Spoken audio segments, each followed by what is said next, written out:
which one was more fun to tell people? Biden dropped out or Trump got shot? I think it was Trump got shot. That was the most fun to tell people, right? Well, see, we can cover all of our bases because I called Gavin to tell him that Joe Biden had finally dropped out, and he called to tell me that Donald Trump had got shot. And I'm pretty sure he thought Donald Trump was dead as fuck when he called me. So he was hella excited. I thought he was at least potentially incapacitated. Yeah. And then I realized while on the phone with Zach, as more videos started coming out, the true nature of what had occurred. But yeah, dude, I think there was two shooters and the Secret Service set it up. Exactly. Yeah, but no, it was a great moment. One of the a true kind of high that I'll probably be chasing for years to come. Yeah, we got him, folks.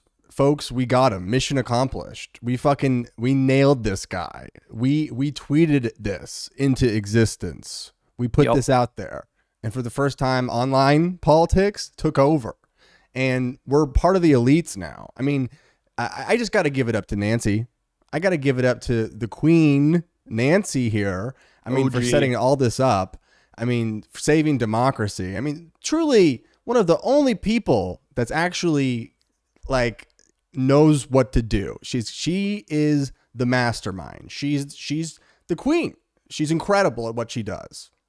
I think it is fair to give it up to Nancy Pelosi a little bit, not for any reason that, in a just and ethical society would be celebrated, but this lady's Machiavellian as fuck. She's never herself been president, but outside of Barack Obama, she is easily the most powerful Democrat in America, and she gets her way, dude. She's gonna spin her web, and she's gonna figure it the fuck out. She's gonna trap you in it. She's going to ruin your fucking life, ruin your political career.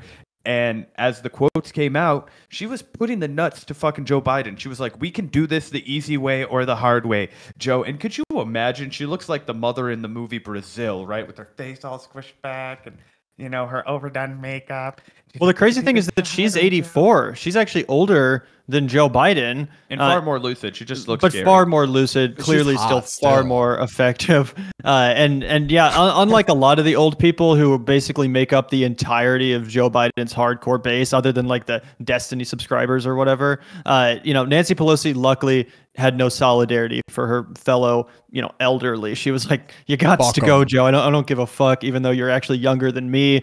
You got to get the hell out of here. Obviously, Nancy Pelosi has great relationships with all the donors, and that she was doing what they wanted. That's how she got her power. I think it should be noted that she was a fundraising machine. Exactly. Like she was the it girl of San Francisco, and that's all it really takes to much like Kamala Harris.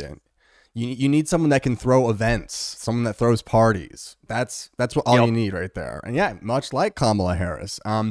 But here we are. Joe Biden is finally out. I know some people weren't going to believe it. And it's great. But I think there's a very urgent next step. And that is we must put Hunter Biden in jail immediately. Hunter Biden must be jailed. He must go to jail. He must be imprisoned for his crimes. This man got high and tried to destroy this country for the next 50 years, and we're going to hunt him down. He's no longer safe. We need to put all of the levels of the justice system towards Hunter. Hunter is going to jail. Do you think that Biden will pardon him in the next coming weeks, or do you think that we have some operation time to work with? Do you think that we could get a plan together, call upon the greatest prosecutorial minds in America to really make the case to the American people that, everybody, once and for all, the Democratic Party is going to declare crack whack. Okay, you cannot shitpost your way into the White House as a little degenerate son. He's 50 years old, but he behaves like he's a 19-year-old kid. He's the devil. He was steering us towards the rocks, and as a sailor, you throw those men off the boat. So Hunter, you're persona non grata. We're coming for you. This podcast is coming for. I'm saying Biden's out, but the rest of the Bidens need to be in jail. Jill must go on trial next. I think Jill needs to be going on trial next for I guess would it be treason? Treason. Yes, for treason. Crimes against humanity and elder abuse. Yes, elder abuse, treason. Jill, I I was kind of on Jill's side for a couple of years. I thought that she was like a decent like manager. Same. I thought she kind of like dragged Joe across the line in 2020 at a lot of like speeches and stuff like that. But Jill, you have to go to jail too now. You guys can share cell. You can be cellmates with Hunter. But it's Bernie Sanders told me Jill Biden was the only person that was defending us away from the deep state. Her, with the valiant effort of her son Hunter, they tried to foil the consistent attempts from the opulent and the aristocratic and the out-of-touch elite to undo what has potentially been the most progressive presidency since FDR. AOC and Bernie Sanders assured me that there was no other option, that this was the only way unless we wanted to have a coup d'etat in this country where the elite aristocracy installs and removes Joe Biden. I think Joe Biden is actually an American hero. I think that she stood in the face of every obstacle and said, you know what, I'm going to fight for my man. You know what? And that's the kind of ride or die. I can't judge in a chick. You know what I mean? We should all be so lucky. Okay, maybe Jill, for her ride or die status, could maybe get some sort of immunity, some sort of presidential immunity there. But Hunter has to go to jail. But so this is a it's a historic moment, and now Biden dropped out not through any video and just through a letter, which of course has just been perfect fodder for all the Republicans to be like, he's already dead. I was about to say the exact same thing. I'm pretty sure he's hanging out in the Delaware house with some sunglasses on and a ball cap, hunched over, ready to, hey. They've just got a little little speaker system. It's got like 5 settings whenever he's not made enough of a but in this scenario, is he still alive? Is he still alive in this scenario, or are you pretending of course like he's not alive? He's dead? Why? Yeah. He's of course is but you have to keep up the the optics for the American people. This is a time of unity. They needed his full weight behind Kamala, so he can tragically pass in November, and then he won't have to endure his it is going to be super awkward. Presidency. It is going to be super awkward going forward into like the convention and stuff, because Joe Biden is still the president. He's saying he will remain president until the election. He's just not seeking the nomination for re-election. So I think it is going to be kind of weird at the convention when they're simultaneously like, rah, rah, new blood, fresh, young Democrats. Let's see who's up next. And then also you still have to deal with the fact that Joe Biden is alive. You can't just exclude him from the convention. He's still president. So they have to, trot him out there too and pretend to, give him a graceful exit. He'll give his dumb speech. But we all know that everyone's just like, thank God this piece of shit is out of here. Thank God, the powers that be were successful in pressuring him out, because that's what everyone wanted from the beginning, was a real competition, fresh new Democrats competing to actually become the nominees. Yeah, do you think there will be more fanfare now? We were all kind of bummed at the thought of Joe Biden having the nomination at the Democratic National Convention. They were going to give it to him online, so there wasn't going to be any protests. It was going to be super dull, super lackluster. Do you think there's going to be any increase in theatrics? Do you think they're going to up the pageantry level and try and make a big deal out of it, given the fact that it is, in Chicago, they do have an opportunity to drum up a lot of press, get a lot of eyes on the Democratic Party? It seems like a waste if they don't. I mean, there was a sick ass plan to have Mr. Beast and Zendaya host like presidential open convention panels, which would have just been hilarious. And I think a lot of people would have watched. But they immediately seem to consolidate around Kamala. The Kamala consolidation is pretty much complete. She's very powerful. She's already almost final form at this point. She's Super Saiyan 1 or 2, and I don't see anyone stopping her at this point. And we have nobody's even willing to pose a challenge at this point. Yeah, and we'll get to that in just a second. But we do have Biden, who just called in. Still no visuals yet of Biden. Oh, really?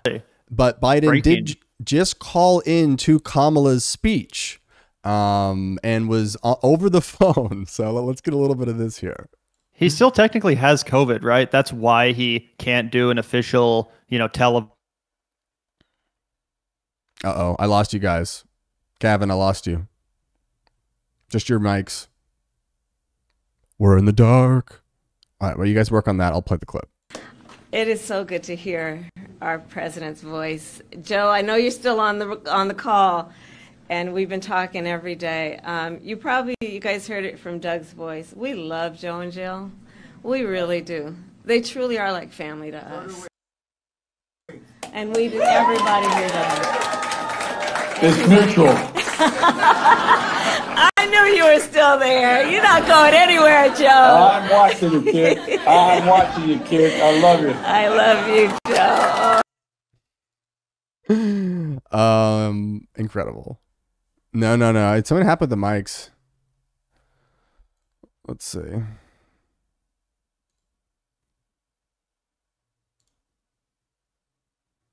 It cut out mid Gavin talking. Oh, yeah. I just got audio. You guys are back? Yeah, you're back. Okay, cool. So what I was just saying was that it sounded like Joe Biden was talking to her from heaven, like he was already dead and commenting from the skies above. I think he was talking from down on you. A certain afterlife, but I think directionally I disagree where he's coming from. I think he's coming from deep below below the earth. True.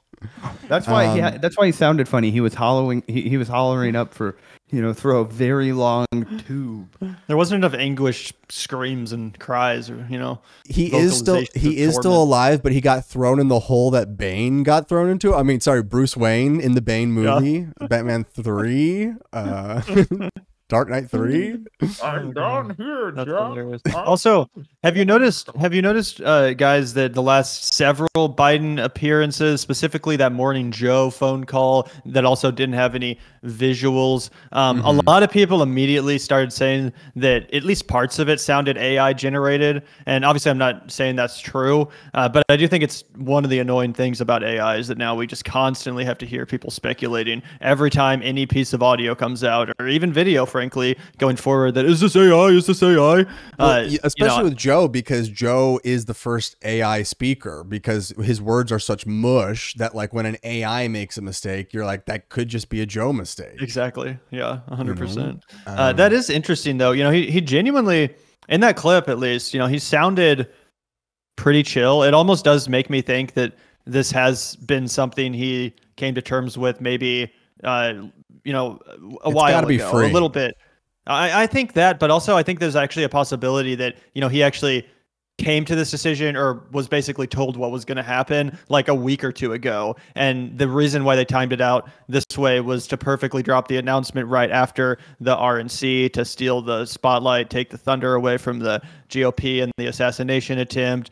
So who knows? I mean, maybe, but he had multiple scheduled events and interviews. He was scheduled to meet with Netanyahu. That's now canceled. Like, it seems like this guy, the COVID is fake. I think the COVID part is fake, but I do think that they bowed out. I mean, from reports within senior aides, is he hadn't made his decision until 1:45 p.m., like 15 minutes before they announced it, was what was going on. For they were still hiring people.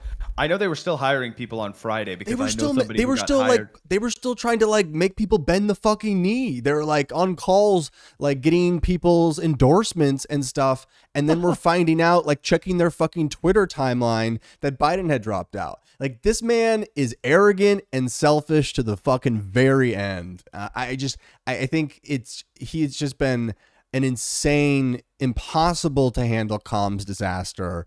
They try to keep it around for a while, but the second that there's actually a race where people are looking, it's impossible. Yeah, I also do just want to say that, like, I actually would agree this whole like shoving Biden aside thing would have been pretty problematic on like a Democratic level if it weren't for his declining age. I feel like a lot of people that try to say that this was a coup, and we hear this from the right wingers, the Trump people who are now melting down about the fact that they're not going to have a freaking easy cakewalk to victory. But you also hear it from some of the blue MAGA Biden defenders, a lot of the people, frankly, that are around the same age as Joe Biden. And I just wanted to say that, I would agree it would be kind of fucked up for the elites to intervene and just be be like, you're out of here, Joe, if it weren't for the obvious decline that we all see. I think that makes it a moral necessity. It would be an ethical disaster to let him keep doing this. At some point, you literally have to take away the keys. These blue MAGA people, I've had multiple of them be messaging me and being like, oh, like, you really think this is better? And it's like, are you fucking... You and Hunter are on crack. Like, these people are on crack. They doesn't like anyone that thinks like this was already went for way too long. He should have dropped out July 3rd, and the July 4th long weekend would have been like the perfect sunset way out. And instead, he had to have every single person he's ever met knife him publicly until he just fucking went in a hole and died. Humiliating, and he deserved every moment of it. He deserved it's honestly more. Kind of glorious. Yeah, he deserved more. He should have kept going. He should have kept going. He should still keep going. He should still keep going from Rehoboth, and then everyone's doing the Kamala stuff. I mean, this also is just like humiliating too. That he still hasn't been on camera. He's talking through. He should run as an independent. He should declare an independent candidacy and get in there. That would be the final straw, dude. That would be the only thing he could do left to further humiliate himself. Just what a disaster it would be. Nobody would vote for him. Nobody would show up for the guy. And I think to your point, Griffin, that the humiliation never ends is really the best part is how much he hated Obama the whole time and how much Obama hated him and how Obama was just like, you know what, fucker, you know what, you old racist piece of shit. Now, I'm no fan of Obama, but he got the last fucking word, man. He got to give him the old Bill Cosby treatment. Joe, I brought you into this world and I can take you out. And he took him the fuck out just like he put him the fuck in there. He was like, I am the Mafia Don. I'm Don Corleone. You fucking forgot to kiss the ring and you're out of here, bro. Don't ever... Big Tony Soprano energy. Don't ever get on the wrong side of your gay friends. That's all I'll say. That's all I'll say there. Because they'll get you. But like the thing is yeah, so he's out. Kamala is in. The other thing I will say about the whole coup thing or whatever, or this, like, I have even seen some fucking like lefty accounts be like, oh, this is like not democratic. And for me, this is like the most democratic moment we've had in the entire primary, because there was barely a primary at all. And all of the Democrats would have loved to not do this and had no one notice, but they have to respond to the voters' reactions to Biden, and they're responding to the polls from voters. Like, it seems like for down in literally every swing state, he did not have a plus. This Biden is the first time anyone's listening to the fucking voters, and the Democrats actually had to move like fucking earth, wind, and fire to get this motherfucker out. And so I think everyone's kind of being a little stinker about it. And yeah, I mean, now we have Kamala. So what you're saying is you're coconut pilled. She's the perfect person, I think, to go up against Trump for a lot of reasons. And I'm starting to get really into like just kind of like her vibe kind of clashing against Trump's. What do you guys think? I think that it's a tough race. I think that she's starting from really far behind, given the fact that Joe Biden was such an abysmal candidate. But I think there's plenty of time for her to make up ground, and I think a smart VP pick and effectively tag teaming the country and saying, look, guys, we're the only serious option in comparison to J.D. Vance and Donald Trump.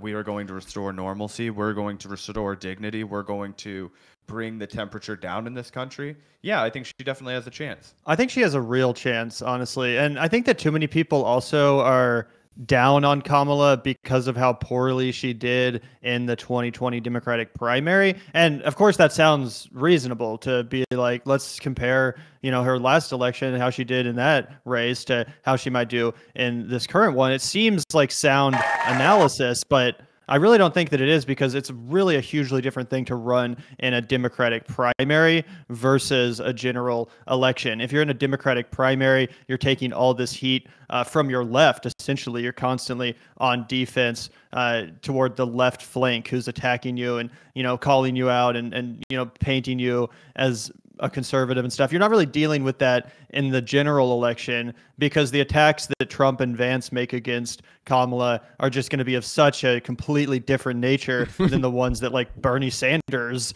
and people like that. Even Tulsi Gabbard was up there, making some pretty good points about Kamala Harris's record. I think you might, the Republicans might try to replicate some of that, but it's just not going to really work as well because we all know that they're even more terrible in those same regards. If the Republicans try to call her like a, warmonger or like, too tough on crime or like what, I don't even know what they would go with. Well, so far they've gone with she's a whore. That's the first one they've gone with. They've basically been all day. They've been showing pictures of how hot she used to be and how she used to hook up with like Montel Williams or whatever, and just like all these pics of her giving the mayor of San Francisco, right? Like Willie Brown or something, weren't they hooking up at one point? People and like that's how she climbed the ladder. And it's like they're like look at this photo with Zach pinned this in the chat. He's like, look at this photo with incredible side boob. Like, wow, this person can't be president. The side boob is too amazing. Like it's just like it seems like their wires are totally fried. They wasted all of this time at the RNC pinning it on Biden and had like no plans to talk about Kamala at all. And it's frankly embarrassing from like a comms attack perspective for the Republicans. Yeah, we've been calling it the Joshua Dobbs paradox. Joshua Dobbs played 3 games with the Minnesota Vikings. He looked like an all-star in the first one because nobody had time to prepare for him to be the starting quarterback. He was just a replacement guy. He got pulled out of nowhere. He was an astronaut. Starts playing. Nobody can figure out his game. Well, that's kind of the idea for Kamala Harris. They'd written all their jokes. They'd made all their material for Let's Go Brandon, and now that's a dead end. And also, you're the old guy now, so all of your, senile Joe, like exactly, Joe, like out of touch. Yep. What do you think the actual way to attack Kamala is, guys? Like, if you were advising the Trump campaign, like, what do you think is like her weakness, right? What's the chink in the armor that you could really kind of get in there and mount a successful campaign, painting her as an elitist, painting her as whatever the hell? I mean, I'll leave the floor to Griffin, but I think I think she's impervious to critique.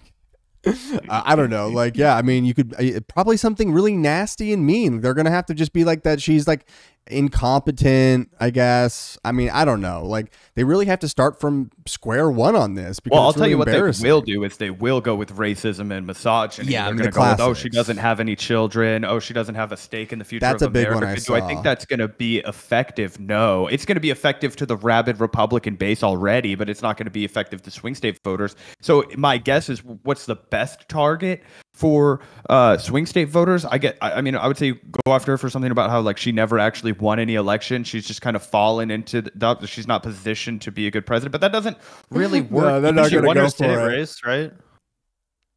She won her Senate race, right? I guess she did one. No, but I just mean she was selected the vice president. Okay, and then yeah. she I was like, I didn't think she got primaries picked by the governor or something. But no, she did win that race. Okay, right. yeah. I think it's pretty tough. Like I said, you can't really just say she's a cop or whatever because that's not like Republican voters aren't going to care about that. If anything, they'll like her more because she's not going to defund the police. Yeah, exactly. You can't really attack her on the defund thing. Not that I would care about that, but she kind of neutralizes a lot of the traditional attacks that Republicans are going to make. And I also think that she's going to be a brand new Kamala going forward. She's going to have her mojo back. She's going to have a lot more confidence in the coming months because now she's surrounded by people that are bowing down to her. She's surrounded by people that are desperate for her approval now because she's the one in power. She's the one to curry favor with. So she's no longer this defanged kind of token of the Biden administration to help them, get black votes or whatever. She's the leader of the party now. She's in charge.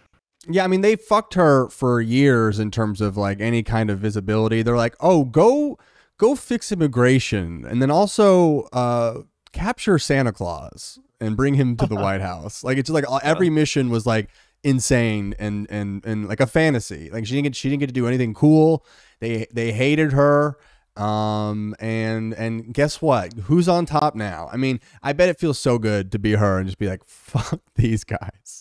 Fuck these people. I also think that you know, for the first year or year and a half of the Biden administration, I feel like there was a lot of drama coming out of the Kamala Harris office. Like there was all this juicy gossip and leaking and messiness and reports of her being a tyrant and crazy stuff like that, in addition to the kind of bad media appearances that you referenced, Griffin, and the increasingly impossible missions that she was given. But then I kind of feel like it just went radio silent for about a year. You didn't really hear much about Kamala. You might see a clip here or there, but she definitely wasn't in the forefront. They were trying to hide her, but I actually think that backfired because it gave people a little bit of a break from her. It gave them a year and a half off, and now she's able to reemerge, kind of rebranded, and you know have a chance to be reintroduced to the public in a sense. Is this totally she's been rebranded?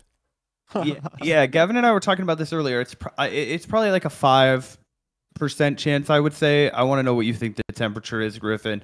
She kind of has it all lined up for her that if she does become the president, she can waltz into the history books and become a prominent president. Joe Biden's going to be a footnote president. He's a lame duck president. He did not accomplish enough positive for this country. All he did was slaughter a bunch of innocent children and short people out of $600 as soon as he got it. You know, he'll be remembered as the guy that was terrible for children. He stopped the child tax credit, whatever.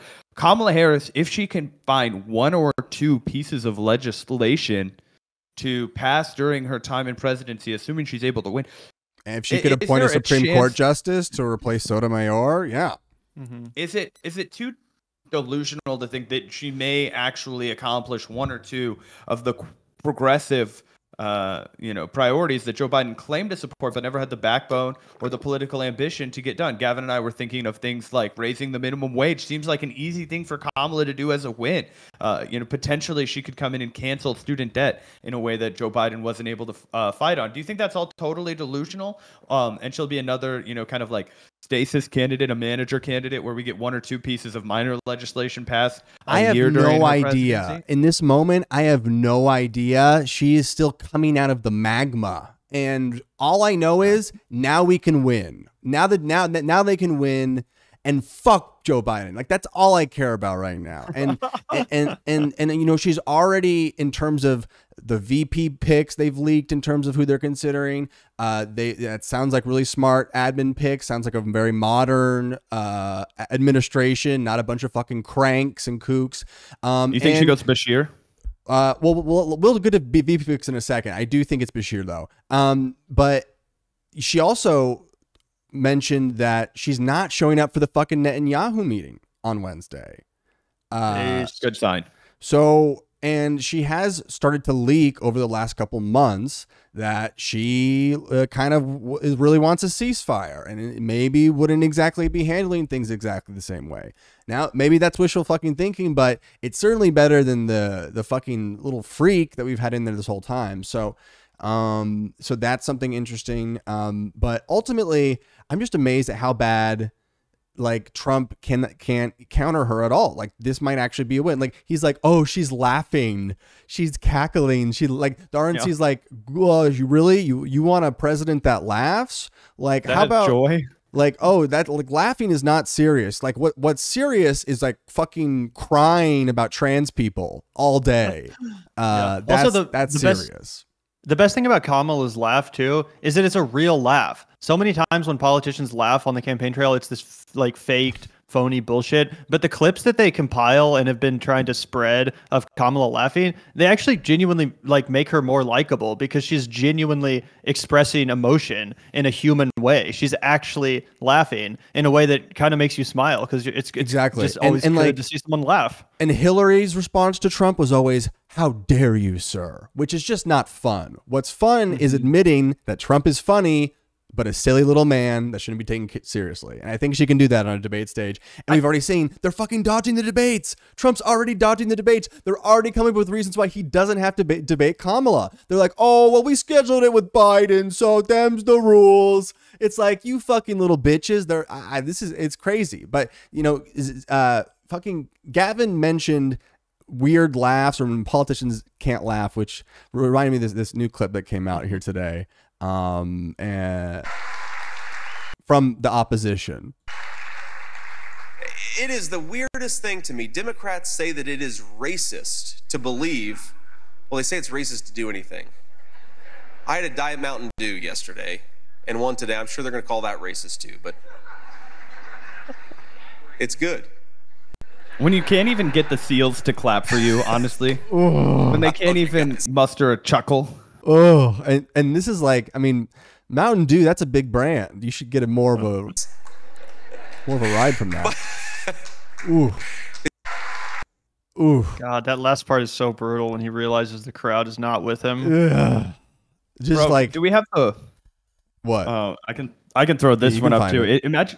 Imagine being so bad that It's open mic energy. Yeah, as someone who's seen a lot of open mics, laughing at your own joke when no one's laughing, it's really tough. obviously Joker coded, Joaquin Phoenix style. What's crazy is that imagine being so bad that you're the vice presidential nominee a week after you've been announced to the public, so they're still trying to indulge in fanfare, and yet Fox News just cuts you in the middle of your fucking cuts you in the middle of your broadcast, or you're addressing the public from where you came from, your home state of Ohio, and they just pull the rug out right. Did you send me a clip?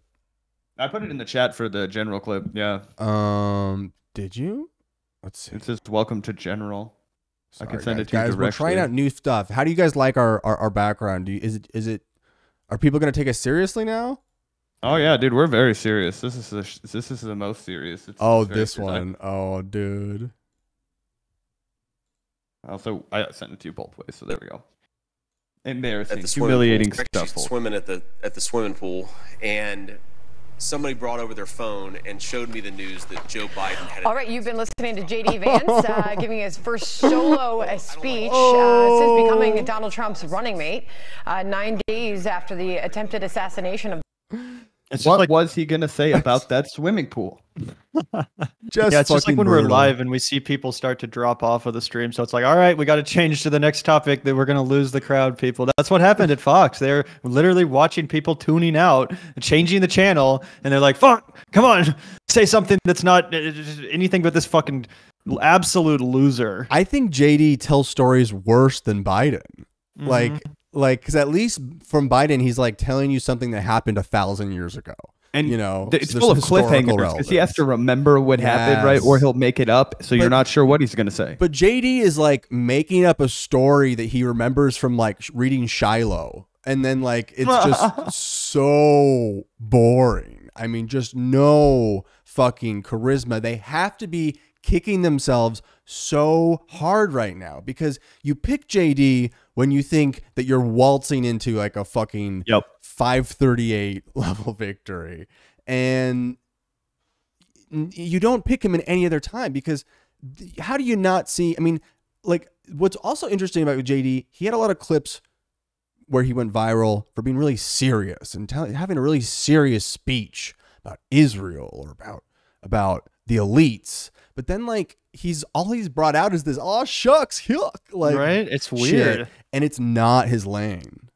Yeah, I think that he knows that he is a fringe addition to the ticket, and that's not what Trump needs. So I think he's like self-consciously trying to come off as just another moderate Republican that happens to say some populist things sometime. But yeah, it's really weird to see him lean into this goofy like dad energy and stuff. Like I see what you're doing, I see what you're trying, but it's not working at all, and you have zero charisma. I think that if he had a little bit of charisma and that is genuinely who he was, people would respond to that. People do like a kind of like, gee willikers, folks, like if that's really who you are. But this guy is just so clearly a venture capitalist who's pretending and cosplaying to be this normal American. And yeah, I think he has no charisma. I don't think he adds a goddamn thing to the ticket. He's not even a good writer, right? You could excuse it away if you were like, guys, he's a little self-conscious on the mic, but look at his prose, right? He could be, really winning people over. Did he write that book? I thought he had. Did he write that book? I thought it was like a ghostwriter. I mean, like he worked with a writer. Right? It was like a biography, right? But I thought he wrote it. I mean, he got credit for writing it, but that doesn't mean. He had a writer's credit. Okay, sure. Yeah. But still, it wasn't very sophisticated. It's pretty rudimentary. If you read it, it kind of reads like The Art of the Deal. Go figure, right? Like, this is what happened to me, and then this is what happened, and then I did this, and crazy how this happened because then this happened.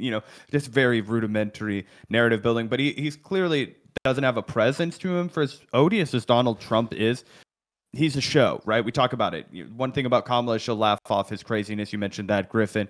JD Vance is both fringe and MAGA and unserious and also blasé and boring. He's honestly the worst possible choice for JD Vance. And obviously he only picked him because he thought that he was going to be running against Joe Biden. But do you think we'll look back on this and have it be massively consequential that his VP was such a bust if Kamala is able to foil him with a better with pick? An Andy Bashir specifically? Yeah. And I think what also comes into play at that point is the fact that JD Vance actually really has very little political experience. He has very little leadership experience. He just got elected to the Senate in a race that he barely won and was outperformed in that same election by other Republicans, even in Ohio.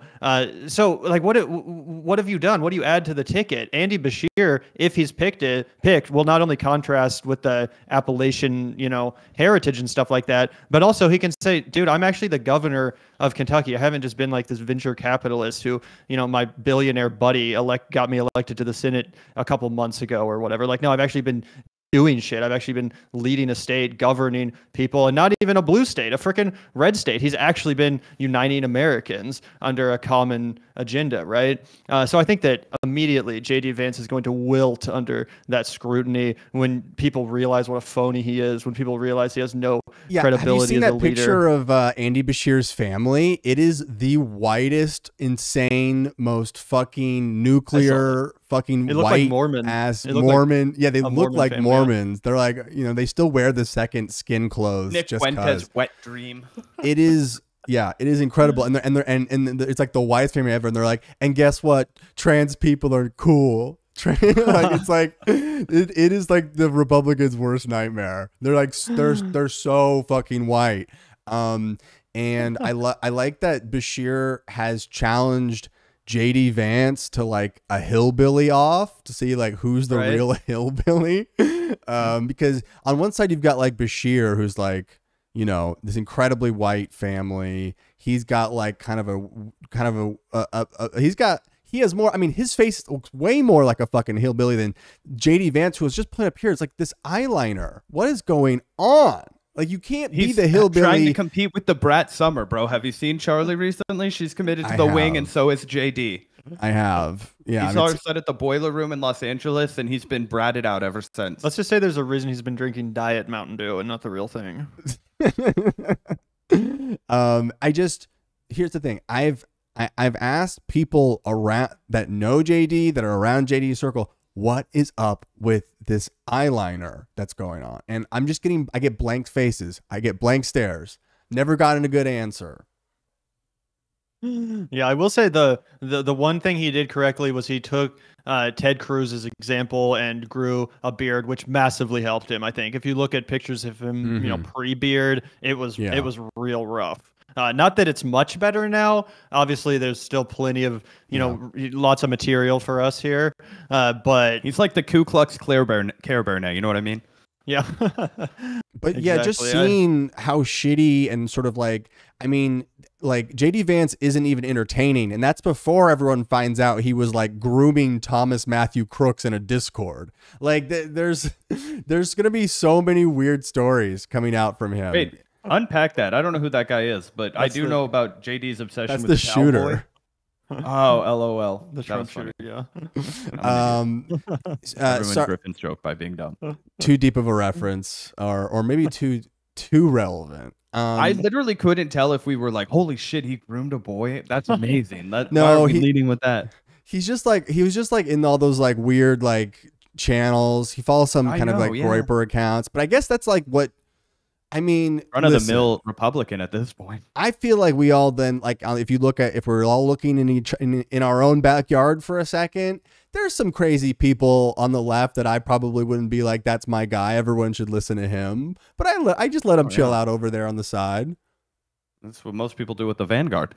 Yeah, exactly. I'm like, I wouldn't show this to anyone. But you're not putting it on the TV when your mom comes over. But this was the first time I was like, with the Kamala thing and then with picking JD, I was like, Trump like may not have it anymore. Like he may just have like gotten super lucky and known like a lot about TV the first time, but like I I don't know how he's gonna pull it out now. Now it's looking it's looking just very different.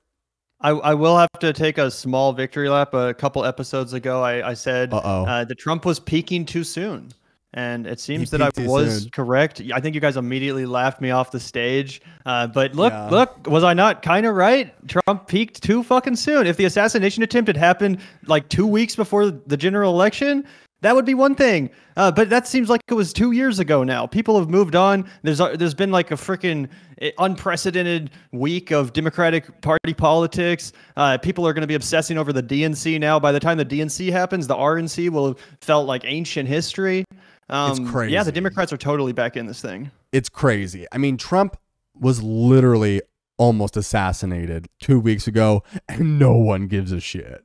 No one cares at all. What do you think the first round of polling looks like then? Before we get into VP specifics, Kamala has her work cut out for her in a lot of the critical swing states, if we are to believe that she's starting where Joe Biden's polling left off. I kind of doubt that. I think people will reevaluate the situation and we'll see a completely different structure to the race. But in critical states like North Carolina, Arizona, Pennsylvania, she's down by anywhere between 7 to 10% right now. Do you think she makes that up immediately, or is it something that we see taking a while to develop? Because I wouldn't be surprised. I don't know. At this point, I'm ready for anything. I wouldn't be surprised though if we see her, just immediately take just a huge hammer to whatever lead Donald Trump has. I think she's going to explode the young voters that were all not coming out with Biden. Like, there's already some trickle pollings coming out right now that I'm seeing. Like, young voters 18 to 34 go from Biden 44 to 36 plus 8 to Harris 57 to 37 plus 20. So yeah, that's like big. I think we're about to see a lot of stuff. And this is before people even know she's fucking like really in the race and running. These things are just starting to happen. So yeah, I mean, this could be, just a total steamroller. And I love the fact that Gavin was right. And I should have known Gavin was right when Elon Musk went all in at the peak, just like a classic fucking dumbass VC's tech guy. He fucking was like, I'm going to give $45 million a month to Trump. This is just awesome. I just like, he's addicted to bad car ideas. Just car crash after car crash for Elon Musk. First, he runs Twitter into the ground. He's in a massive hole. $45 million a month commitment. We'll see how long that commitment lasts, by the way. I doubt he keeps up with his funding train for Donald Trump if the polls come out and it looks like he's going to get absolutely clobbered, because I think it's pretty hard to argue that Kamala Harris is a weaker presidential candidate than Joe Biden was in 2020. Would you guys agree with that, or do you think that Joe Biden was stronger in 2020? I think that Joe Biden benefited a lot from being able to stay in the basement and hide the realities of his cognitive condition. And honestly, a lot of people voting for him probably just kind of thought they were voting for like the 2016 or 2012 Joe Biden. So it's hard to say. And we're obviously going to have to see, how Kamala does on the campaign trail, if she can prove herself and run on a, coherent message that is able to get people interested. So I think it's a little too early to say, but at this point, I am feeling optimistic. I think some people are making it too complicated. They're too online. They're getting too hung up on certain aspects of her record or the fact that she's a woman of color and stuff like that. And I just don't think it's that complicated. I think most people are just going to be like, thank God someone who's a normal and serious seeming adult is back in the ring. Yeah, you lower the bar this much. You walk someone through the desert for this long, the first taste of water is going to taste like gold, So, I mean, that's the state of that shit. Kamala, like, whether I agree with her past, that, I'm willing to unburden the future. I'm willing to burden. I'm willing to do it all. I'm just glad that the evil, incompetent, sick, bloodstained freak known as Joe Biden and his entire family are going down. I hope Hunter drives off the Grand Canyon. I hope something really bad happens to her. And there's one last topic though that I think we have to cover. I mean, do you guys see any of this Secret Service hearing from today? Because we talked about how no one gives a shit that Trump got shot. like 2 weeks ago, that would honestly, if I was Trump, I know it's going to drive him insane. I know it's going to drive him fucking insane. But, you know, it's getting to a point where the conspiracy GOP people have a lot of ground to fucking stand on after this fucking crazy Secret Service lady. Did you guys see any of the clips today? I just saw that she was pretty much deflecting questioning, and I figured, this isn't something that people are going to be too interested in, so I skipped most of it. But if it was insane, I'm interested in checking it out from you. It's too long for us to watch, but basically they are just like asking her basic questions about why this was such a fuck up, and she just has no answers. And she's just like, oh yeah, I get, like, it's like when I go into like you know, some sort of coffee shop with bad employees where they don't care about the customer service. And I'm like, you know what? I get it. You work at the coffee shop. You're not making a lot of money. You can treat me like shit. You know, I tried to return something recently. I returned a blazer, and the employee at J. Crew looked like they wanted to kill me. They basically could have told me with their eyes, kill yourself. And that's what I expect at J. Crew, but I expect a little bit more from the Secret Service. And that's what happened. Basically, the Secret Service lady is just like, yeah, that's what happened. I have no information, and I'm not resigning. Like, she's not quitting her job. Yeah. That's big cop energy, though, right? Like, what do you expect from the cops? This lady just went up there and behaved like a cop. She's like, yeah, we fucked up. Yeah, we dropped the ball. Yeah, everything that we're supposed to do, we did wrong. But am I going to take accountability for it? Only in the sense that I'm going to stay gainfully employed and have my full pension when I retire.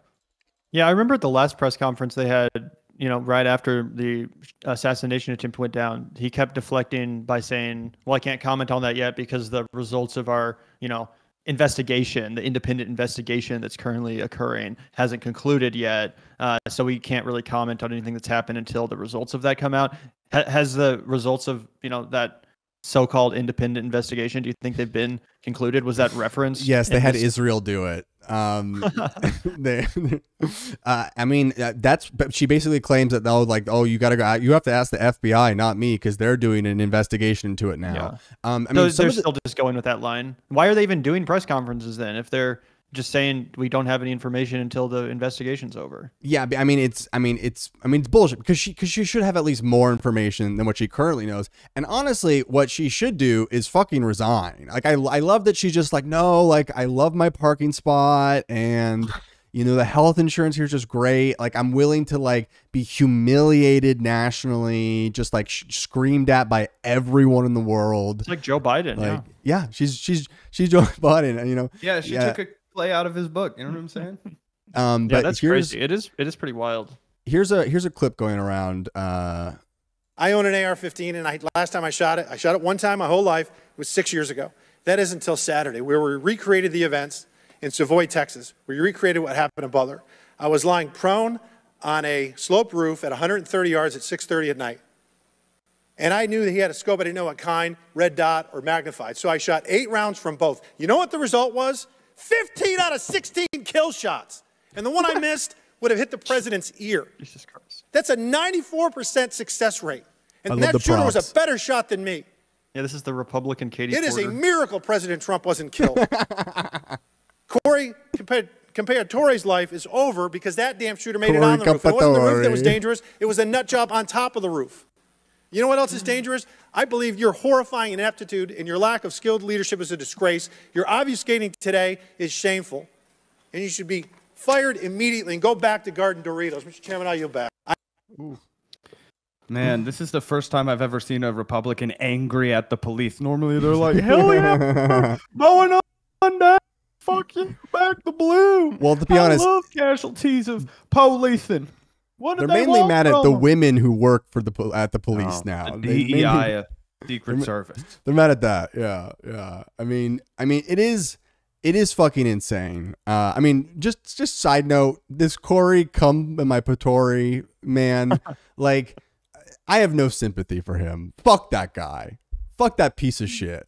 Like, you know, I'm not saying that anyone should ever get hurt, but I certainly will never, ever shed a single tear for someone that is that fucking cruel and sadistic, that is basically a reply guy to the fucking genocide online and basically being like, oh, it's like, oh, they'll get over it or whatever the fuck he said. The Japanese did. Well, I hope you and the mean Japanese officers in hell are fucking boiling because no sympathy or tear shed for Corey cum pants or whatever the fuck his name is.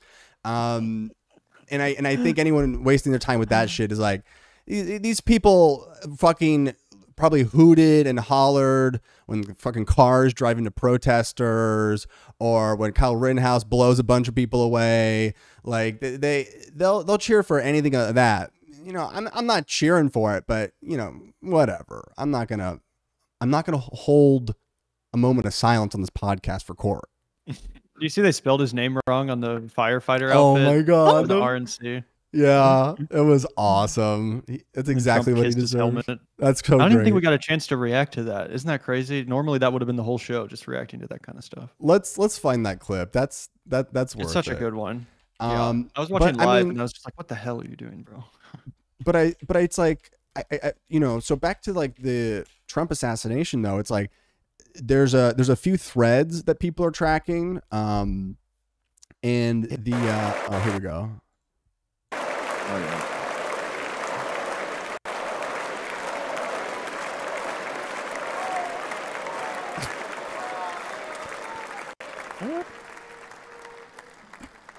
Looks like what Joe Biden does to little girls.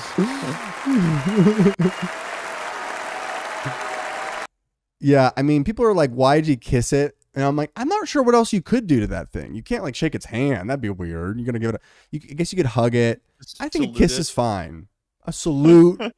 Yeah. But he wasn't in the military. Yeah. I still feel like you could salute a firefighter. They're just putting their life on the line. Oh, for sure. I I think that's disrespectful. Standard protocol. I think long air tongue kiss and then salute. French kiss. Yeah.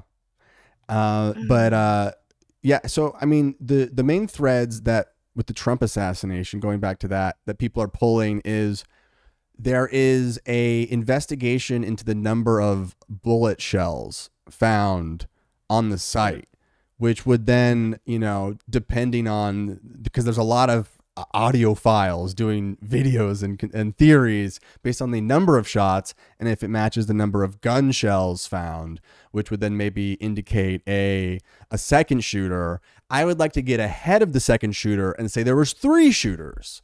Have you also heard the liberal conspiracy theories that Trump's lack of a medical report or some sort of a doctor's report suggests that maybe he wasn't actually shot at all? It's weird, too, because the day after or even the day of the assassination attempt, it was unclear if a bullet actually struck Donald Trump, because there was also this report going around that it was actually a piece of the teleprompter, a glass that had struck his ear and bloodied him. But that's not as cool, right? It's way cooler to have your buddies up on the stage at the RNC saying Trump got shot in the face and then he got back up. You know, it's a lot less exciting to say he got grazed by a piece of glass from a teleprompter, right? So do you think there's any legitimacy to the fact that maybe they're covering up the fact that he wasn't actually hit by a bullet, or do you think that's just like liberal paranoid fear mongering? No, I think he got hit by a bullet. I think he got shot by a bullet. I think God intervened. And then everyone forgot about it. Like God is real. God saved Trump. God picked Trump, and everyone said, "Sorry, God. There's other stuff happening in the news." Like, that's how crazy this is. America chose the path of Vincent Vega. Okay, we decided to ignore the divine intervention of the Lord and eat a Pop-Tart and take a shit, and look at us now. Yeah, our apostles are Charlie XCX or whatever her name is. Yeah. I mean, but I do think that just like the level of incompetence, I think it is pretty insane. I guess just. Is it really just a fact that no one wants to work anymore? That people are just that incompetent? Because the second point that they bring up at these, I just want to talk on my show all day. Are they all just on TikTok? Like the way that normal cops are? Like, there's another point where people warned them that they saw the shooter, and there's like a timeline that's like almost 5 minutes of like warnings and shouting and people pointing at the guy, and you see him like get up and get down like over and over again. Like someone from the crowd could have maybe, you know, went up there and got him before the cops. Is the one thing I will say that sounds kind of weird, but I do think is worth mentioning is like, you know, I hate to give props to Donald Trump for anything, but I will say it is remarkable his restraint in this instance, and the fact that he's not like pouring gasoline on all of these conspiracy theories. You would think the Donald Trump we all know would be that he'd be out here saying they tried to assassinate me for 5 minutes. They refused to intervene as my life was. Oh, I lost your guys' audio again. You were crushing the Trump impression, but yeah, he's like, he was like, oh, he's not pumping the conspiracy theories. He's not at all. It's reading it on our end. Oh, you're back. Okay. Yeah. Either way, I do think it's interesting. Perhaps it's genuinely the only reason he's not behaving in that way is because he wants the Secret Service on his good side for obvious reasons. Yeah. He needs their protection going forward in this campaign trail. He probably is paranoid on some level that this will happen again or someone will try this again, and he doesn't want to piss off the people tasked with protecting his life. But I still think it's worth, you know, mentioning, not to give credit necessarily to Trump, but just to say this could be even worse, like as far as the, you know, division and the mood of the country and all this, you know, crazy conspiratorial stuff going on, if Trump was just like, you know, pouring gasoline on the fire. It's interesting that he's not. Yeah, moderate Trump. That's why he'll lose. He's not grilling it. And I just now, just in retrospect, with all this Kamala stuff, seeing like the RNC and just like how sort of like just fucking burnt it was just burnt out. Like they really they wanted to like have the same feeling of 2016. They just don't have anything else like really left. I mean, the whole Hogan thing was like a very sad display. Like they're just Dana White. We were talking with Crystal about it. We were like, it was the brigade of woman beaters. You have like Hulk Hogan, Dana White, Kid Rock all coming on there. All the inward droppers. Yeah.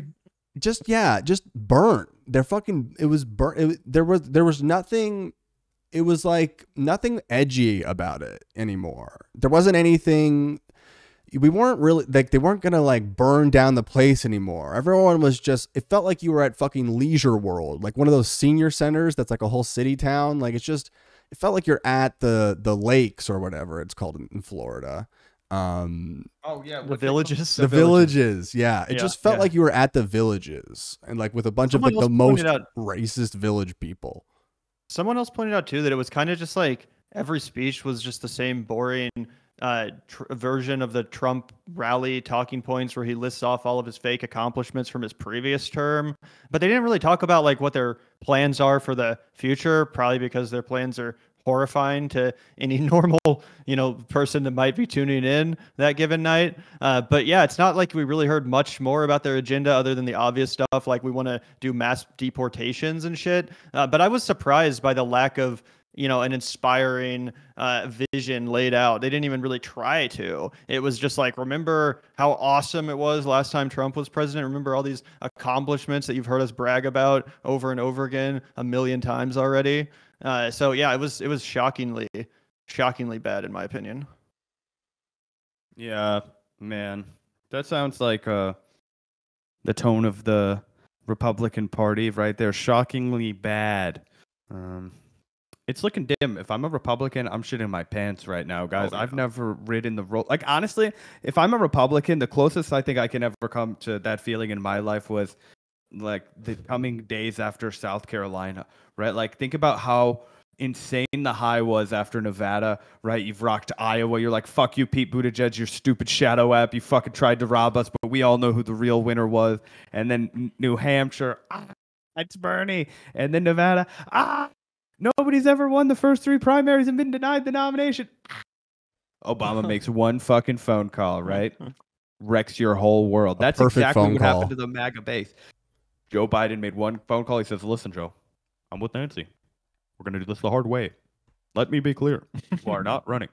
And then the entire MAGA movement fell apart. And now Trump's not getting reelected. Basically, it's the, you know, he fucking shat the bed with the JD Vance thing. It's hilarious that JD Vance could potentially I'm not kidding you guys, be the defining factor in what cost Donald Trump the election. Yeah.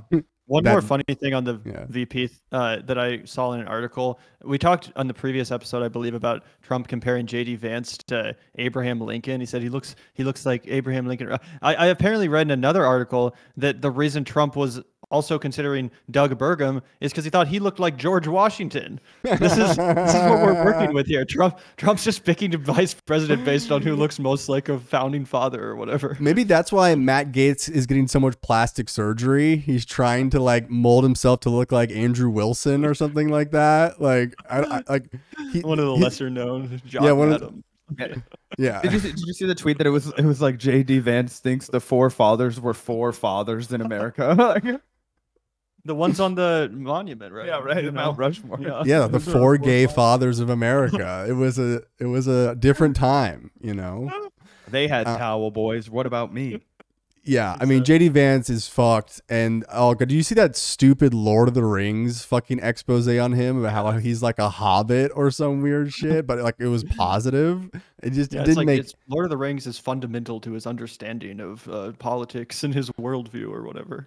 Yeah, I mean, I don't know. Like, I think the only way for JD to turn it around is to be his true self, like a little evil Nazi guy, you know, like he should just double the eyeliner, leather suits, just the whole 9 fucking yards. He should wear gloves, leather gloves.